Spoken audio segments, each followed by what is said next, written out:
celebra dei risultati straordinari del Veneto. Il 37% dell'export vitivinicolo italiano è Veneto, e quindi questi numeri bastano per far capire l'importanza di un asset strategico per la nostra economia che noi dobbiamo assolutamente sostenere e valorizzare.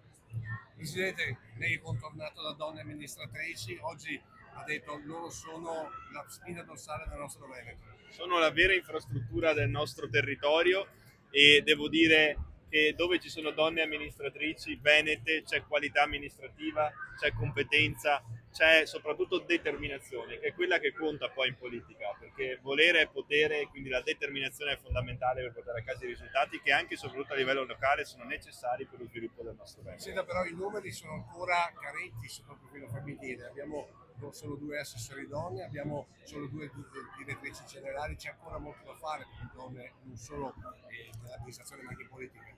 C'è bisogno soprattutto di far sì che le donne partecipino sempre di più alla vita politica, perché ancora oggi la percentuale di tesseramenti e di partecipazione femminile alla vita politica è ancora bassa, anche se il trend è chiaramente in crescita.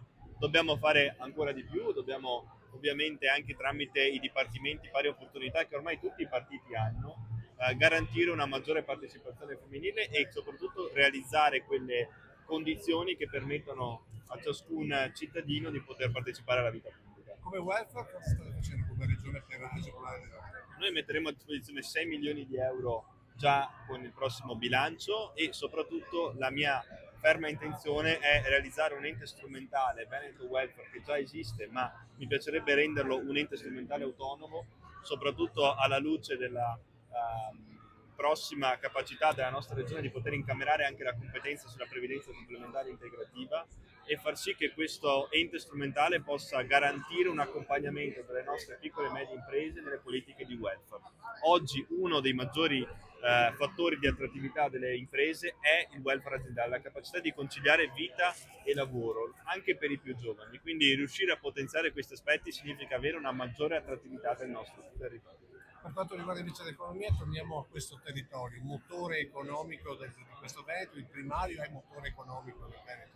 È un motore straordinario, tra l'altro dobbiamo ricordare che il settore primario cuba oltre 7,7 miliardi di produzione nazionale, oltre 10,5 di export agroalimentare, quindi numeri ancora identificativi di quanto questo settore sia importante per il Veneto. Dobbiamo assolutamente continuare a garantire i finanziamenti e i fondi di rotazione, al primo insediamento che riguarda tantissimi giovani agricoltori, e poi un segnale anche che oggi è stato molto chiaro, il fatto che le nuove generazioni, anche le più piccole, ancora sono appassionate di agricoltura, di settore primario, e noi dobbiamo garantire a ciascuno di loro tutte quelle condizioni che permettano magari in futuro di poter essere gli agricoltori di domani. Sì, da lei oggi ha salutato anche chi organizza queste cose. C'è un problema con le Proloco, con questa nuova legge europea che penalizza molto e inserisce molto il presidente.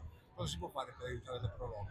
Allora, quella è una competenza che ovviamente non è di carattere regionale, però noi come regione abbiamo messo a disposizione i nostri uffici per provare a trovare delle soluzioni. Le Proloco rappresentano un fattore di attrattività di un territorio. Noi abbiamo assegnato una delega specifica, tra l'altro a un assessore trevigiano, la dottoressa Paola Roma, proprio per garantire una figura di riferimento per tutte le associazioni locali. Le abbiamo legate ovviamente al sociale in senso ampio, e vogliamo far sì che le Proloco possano continuare a svolgere la propria attività, l'ho detto prima nell'intervento qui, a rappresentare l'anima del nostro territorio. E io vengo dall'esperienza di amministratore locale e so quanto sia fondamentale tutto questo, so quante attività io stesso da sindaco, nonostante magari la mia determinazione, non sarei stato in grado di porre in essere senza di loro. Quindi un plauso a San Gregorio, a questi volontari dell'amministrazione che si impegnano ogni anno.